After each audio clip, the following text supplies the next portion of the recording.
of my life. Welcome to a new edition of the Neon Jazz interview series with Reno-based jazz vocalist CeCe Gable. We had a long, wonderful conversation about her well-lived life in music, her new 2022 CD, Next Year's Song, COVID Life, and so much more. Next Year's Song was written during the pandemic when everything was interrupted, and as the world reopened, she went to New York to record with an all-star lineup of Alan Broadbent on piano, Harvie S on bass, and the great Matt Wilson on the drums. She's originally from Ohio and now lives in Reno, where she has been a guest artist with the Reno Jazz Orchestra, Reno Philharmonic, the Reno Pops, and Carson Symphony. Over the years, she has performed throughout the U.S., Europe, and Japan. Enjoy the story. As we get in here, first and foremost, I want to thank you for taking a minute out. I appreciate it. Oh, that's so nice of you. I want to thank you for even wanting to do it. I really appreciate that. So hopefully, after all this COVID is under control, I guess, is what we have to say. It's going to be under control. We can go back to maybe performing live in places. It's been really devastating that way. Are you a musician also?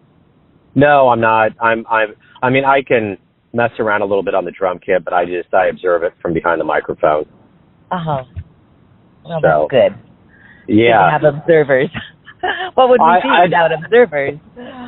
Right. Well, and I do so many other things. I write, I paint, and I get really close to art. But one thing I just don't want to, I just want to kind of leave music a mystery. And seeing it from my end is kind of the way that I can do that. It's one of those goals in life for me. Great. And I guess you kind of already hit upon a point that I was getting to with your brand new album. It's the fact that the world's opening up. So with Next Year's Song, it has to be relieving to be at a point where we can't actually perform this live. So talk to me overall about the feeling of releasing this right now and under the context of what we've lived through for the past few years. Next Year's Song was originally a collaboration between Harvie S and myself. We wrote it during COVID. We were back and forth about it, trying not to be too depressing and try to find the words that were uplifting and hopeful. And finally, we hit on it. That's what we came out with, Next Year's Song, as a single, actually, during the holidays.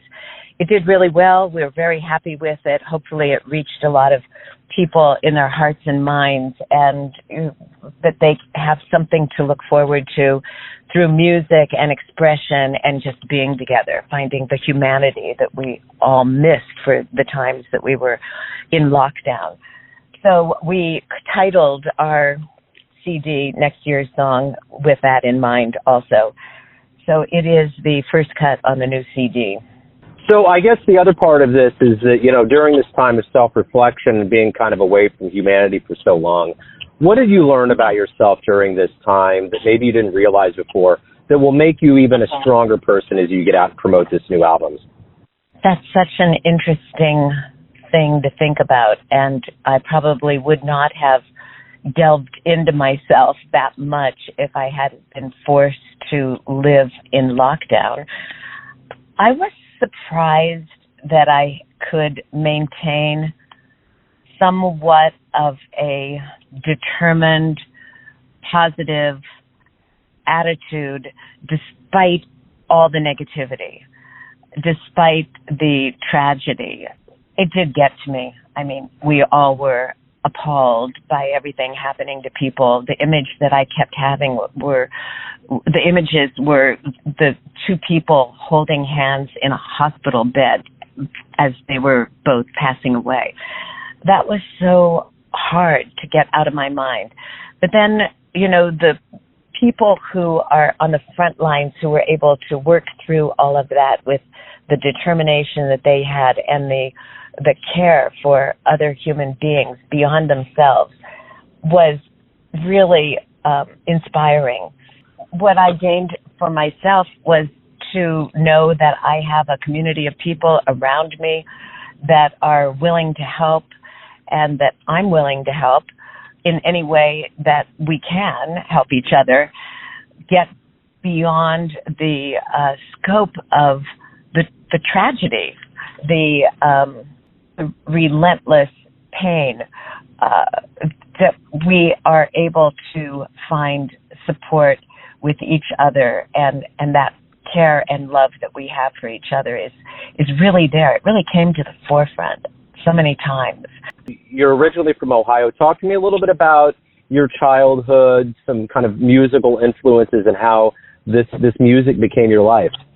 I did grow up in Barberton, Ohio, and I came from a family of people who loved music, and I had a lot of my mother's records playing all the time. My dad played the accordion, which I still love today. I love accordion jazz. I love tango accordion. I love the sound of an accordion. When I hear an accordion, I feel like the party is about to begin. So I had a lot of musical influence in American music, American jazz, and also Serbian, Slovenian, Croatian music, which is the family background I come from, that root music of Yugoslavia. And I think the rhythms and the sounds really grabbed me at an early age. And I wanted to play the trumpet when I was a kid, so I did. And I was really into playing the trumpet, and one of my favorite songs to play was Melancholy Baby, because I loved listening to Harry James play, and I was probably kind of a weird 8-year-old, but it did allow me to learn how to read music at an early age. So I had a good foundation in understanding what the music was about. I never thought I would sing. That was something that was totally not on the radar for me. Who were some influence, specific albums or musicians that made you really, kind of find your own voice and to motivate you? I can tell you that the first accordion I heard that did not play polka music was Art Van Damme playing jazz. He played Skylark, and it was taped in a church in New York City at midnight. And I later met Art Van Damme, who told me that that was a very momentous concert that they gave at that recording in New York.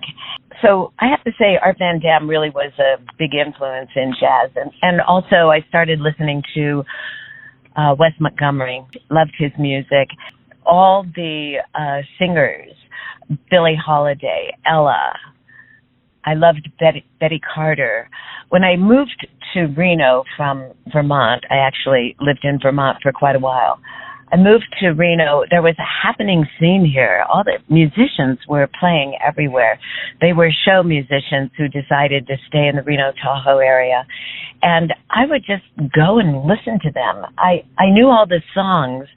I knew the melodies. Like I said, never thought that I would be singing, so I didn't pay attention to words so much, and now the words are so important to me. What was the first stage that you hopped on and performed where you were just kind of bespeckled by it? It was a big deal, and you're like, wow, I've arrived. I was in Las Vegas at the Las Vegas Jazz Society performing. I remember exactly that moment where I was transported singing I Got It Bad. Something just came over me and I was gone. I was in that moment. I've had that experience again after that, but that was the first time. What is it that you like the best about being a professional musician? What motivates you every day to do what you do? I'm motivated by developing whatever potential I have.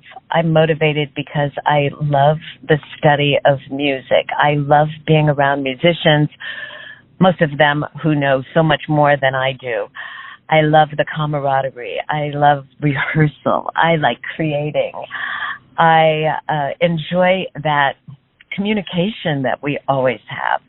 Without that, life would be just dull and boring, and I can't imagine myself doing anything else but music. And I hope that I'll be able to do it for as long as I live. That's the name of the song also. You know, the interesting thing I was thinking about, you were talking about the frontline workers and during this pandemic. Can you imagine how bad it would have been if we didn't have art, like whether it was visual, TV, movies, or music? I mean, I see a level of musicians being frontline workers because that really did save a lot of humanity while we were going through this. Music is so important. It's such a healing thing that we maybe take for granted in our lives, but you can affect the attitude of so many people by the music that's playing or by what music is created for a special occasion. It cuts right to the heart. It goes right to the brain, the mind, the body, the soul. It is so important to keep it going. And even when we were depressed about what was going on, the music that we can create during those times when we're upset is still beautiful. It's an expression of what we're feeling, and we can't let go of what we're feeling anytime, whether it's good or bad. I mean, the pain that we feel right now at war in Ukraine is expressed beautifully by people singing and creating works of art that are getting out the pain.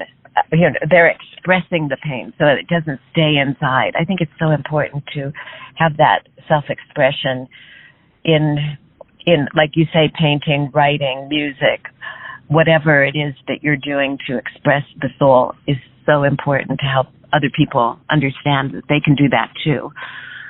So let's say you have a dream tonight.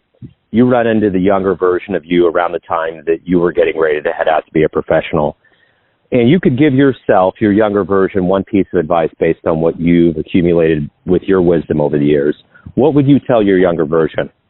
Oh, Joe, that's a great question. I haven't really thought about that. But if I were in my 20s now, I would pay attention to the little things in the back of my mind that were curiosities, like people saying to me, "You have a good voice, you should sing," or "Why don't you come to New York? I think you could work there." I didn't do those things in my 20s, and I didn't do those things in my 30s, and it wasn't until my 40s that everything clicked. By that time, I was in Nevada, and fortunately, I was surrounded by many wonderful musicians who took me under their wings and taught me things that I needed to know to become more professional in what I wanted to do. And so I think I would pay attention to those little bells that are ringing in your head that say, maybe you could do this. Maybe you should go try that. And then try to find people right away to work with who are going to develop that into something more, that see your potential. I think I'm a teacher, and my most important goal for my students, for me with my students, is to develop their potential, to see that they have potential, and that the sky's the limit. Just keep going. I mean, why would you stop? Why would you ever stop? When people say to me, "Why are you making another CD?"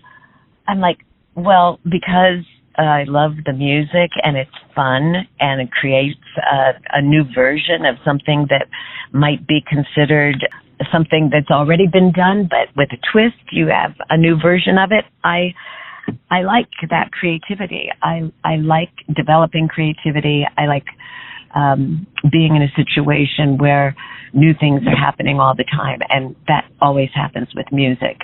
There's always something new to be done. Simply put, why do you love jazz?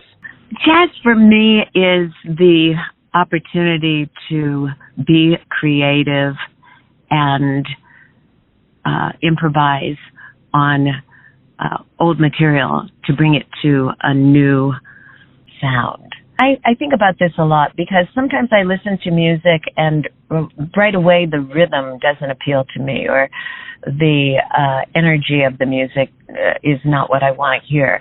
But as soon as I turn on a jazz radio station, I'm like, yeah, that's what I want to listen to.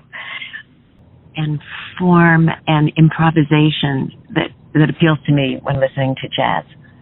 Well, and I think that's kind of the thing that a lot of people get baptized into jazz. It's almost kind of this mysterious orb that you fall in love with, and it's a feeling that you have for the rest of your life.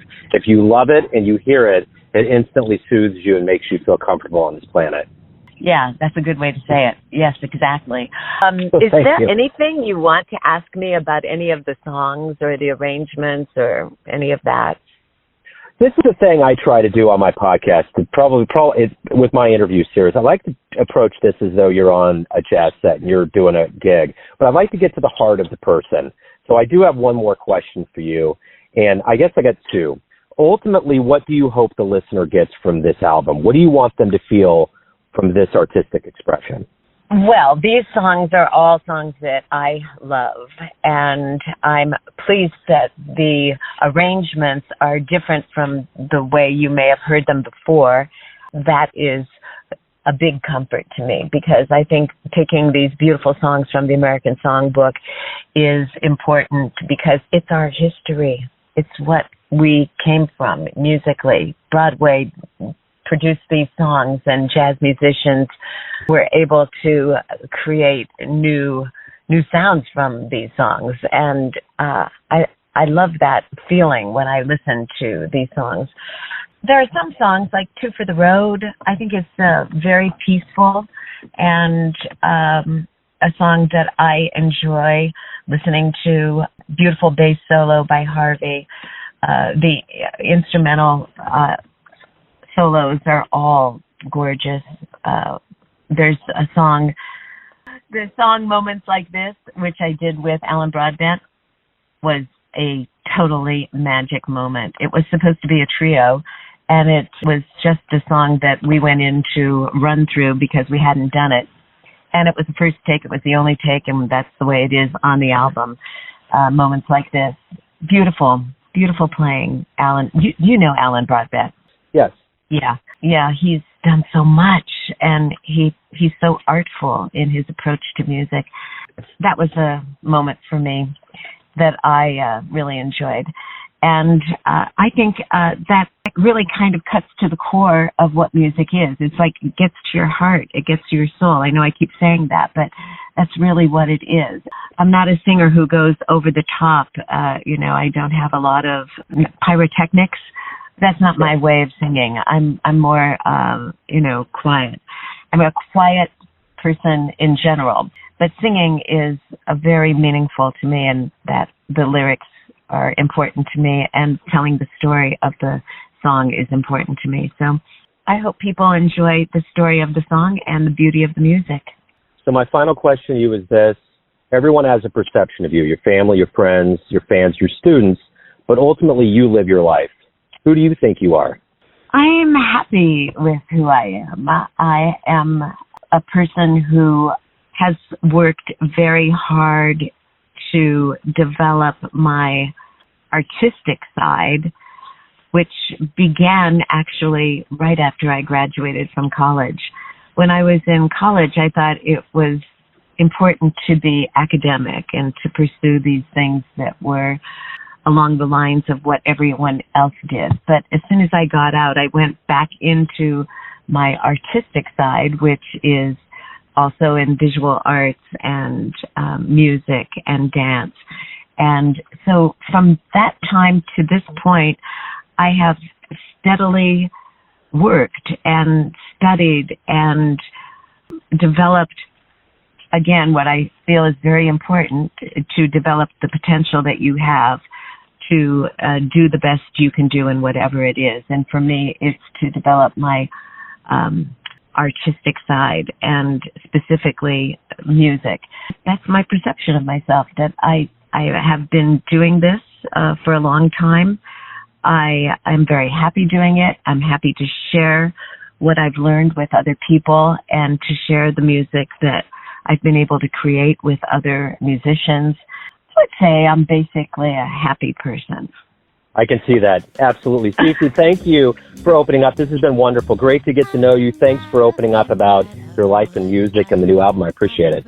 Joe, you are so good at this. I really enjoyed talking to you and about all of the things that are going on in your life, too. And I wish you all the best with everything. And I hope we'll have a chance to meet sometime. Thanks for listening and tuning in to another Neon Jazz interview. We give you a bit of insight into the finest singers in Ohio, Reno, Kansas City, and spots all over the world, giving fans all that jazz. Thanks to CeCe for her time, graciousness, and story. If you want to hear more interviews, go to Famous Interviews with Joe Domino in the iTunes Store. Visit neonjazz at youtube.com, and for everything Neon Jazz, go to the neonjazz.blogspot.com. And for everything Joe Domino, go to joedomino.com, and if you feel like it, you can donate a few bucks to the Neon Jazz cause. Until next time, enjoy the jazz, my friends. I'll cry.